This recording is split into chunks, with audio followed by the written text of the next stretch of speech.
Welcome, students. Today we are doing the last part of our writing draft here. We're going to add dialogue to our personal narrative. Now you might be wondering, what is dialogue? Well, to begin with, I'm going to take a look at my story. Now I've done some brainstorming. I've mapped out my story. This is a story about myself.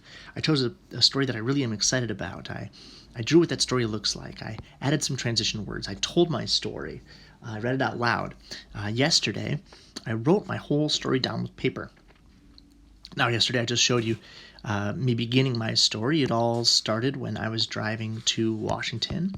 To get that idea, I just looked at my storyboard here and for ideas, and that's how I started my story. It all started when I was driving to Washington.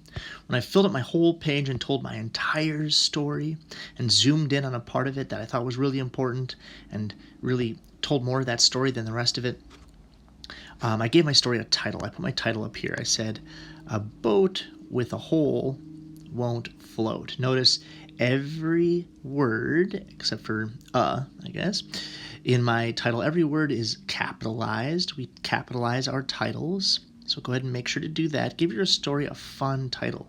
Think about the action. What's the exciting thing that happens in your story? And maybe your title will include that.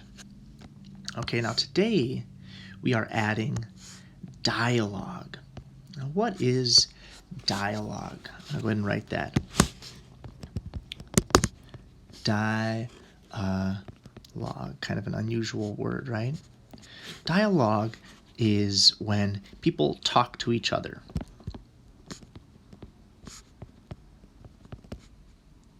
Oops. People talking to each other. That's what dialogue is. Now, dialogue is important because it helps the story, brings the story to life. It gives the characters some more life. It helps move the story along in just a more fun way. So one way to think about dialogue is it's kind of like, if you imagine you have a graphic novel or a story here. It's kind of like the things that people say to each other. So what is something I said? Now, in my story, I was driving to Washington, and I got there, and we were going to go sailing, and I said, what did I say? Let's think about it a little bit. I said I was disappointed because there was a hole in the boat. So what did I say? I said, I thought we were going sailing. I also have to tell the reader that that's what I said.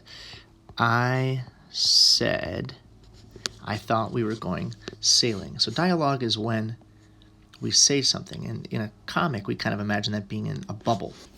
But when we're writing a story, we don't have a bubble to write in. So we kind of make a bubble. And I'm going to show you what that bubble looks like. I said, now when we start talking, the words that are coming out of my mouth here, those words are the part that goes in the bubble. So really what I would do, it's more like this. It's more like the bubble's here, and the I said is outside of the bubble. And we make that bubble with something we call quotation marks. I'm going to show you the quotation marks right here. I said, I thought we were going sailing. In our writing, these quotation marks are like a little bubble. There's one quotation mark at the beginning of the dialogue, one quotation mark at the end. The only thing that goes inside of the quotation marks are the words coming out of my mouth. I said, I thought we were going to go sailing, in a sad voice. So notice, in a sad voice is not in quotation marks. I said is not in quotation marks because those are not words that came out of my mouth. Those are words I'm writing on paper. The words that came out of my mouth in my story is, I thought we were going sailing. So if we're going to draw a little bubble here, the bubble would just go around this part. That's the quotation marks. And what did my buddy Arthur say? Arthur said,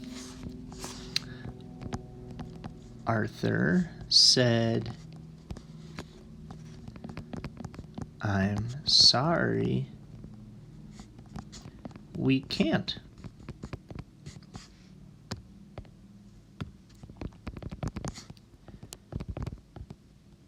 There's a hole in the boat.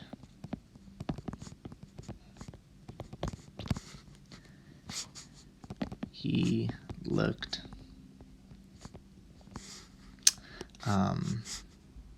like he felt sorry for me. Whoops. Now let's think about what are the words that are coming out of Arthur's mouth here. Well, let's see. He says, "I'm sorry we can't." There's a hole in the boat. Oops. Those are the words that are coming out of his mouth. The rest of it is on the outside. So, "I'm sorry we can't." There's a hole in the boat. Those are the words that go inside of the quotation marks. It's these two little dashes at the beginning and the end of the dialogue. These are the words that are in the quotation marks right here.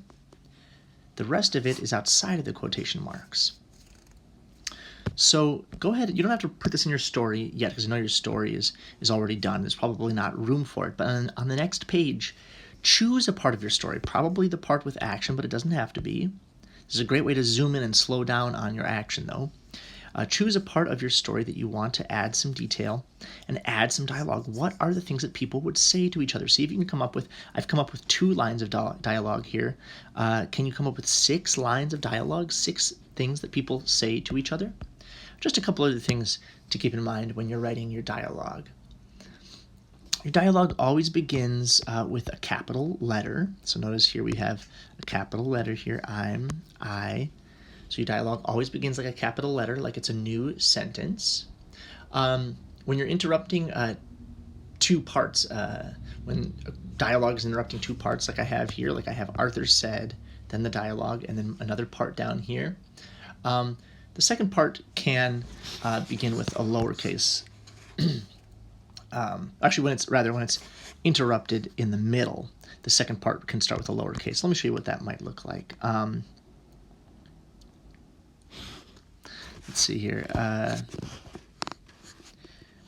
here I might say, "I thought we were going sailing," I said in a sad voice. "It was going to be fun." Quotation. When I start up my talking again, I'm continuing this sentence over here, and I don't need to start this part with a capital letter. It's like this is one long sentence, so I don't need a new capital letter down here. Let's see here. What else? The period goes on the inside of the quotation marks, so I didn't show that very clearly down here, but I would do a period here and then quotation marks after, because the quotation marks, they're kind of like a bubble. Think about it like a dialogue bubble in a cartoon or something, and everything inside of the bubble, everything inside here is in a quotation marks. And those are the important things that you need to think about for your dialogue. Oh, and leave a space in between dialogue. So let's see here. What's a good way to do this? If I have this dialogue here, when 2 people are talking to each other, we leave a space between the 2 pieces of dialogue. So let's see here. I've got this piece of dialogue. Then I would leave a full empty space, and I realize this isn't the best handwriting, but it'll be good enough. Copy. Leave a blank space between your 2 pieces of dialogue. So here's, instead of putting them right next to each other, I'm going to leave an empty space, an empty line here for the next piece of dialogue. It's like it's a new paragraph. All right, so add your dialogue, and tomorrow, or in a couple days, we're going to put it all together into one big story. But for now, you can just put it on a separate piece of paper, and I can't wait to read some of the things that your characters say in your story. Make sure when you're done to take a nice, clear picture of your writing and just submit it to today's daily journal. Have fun.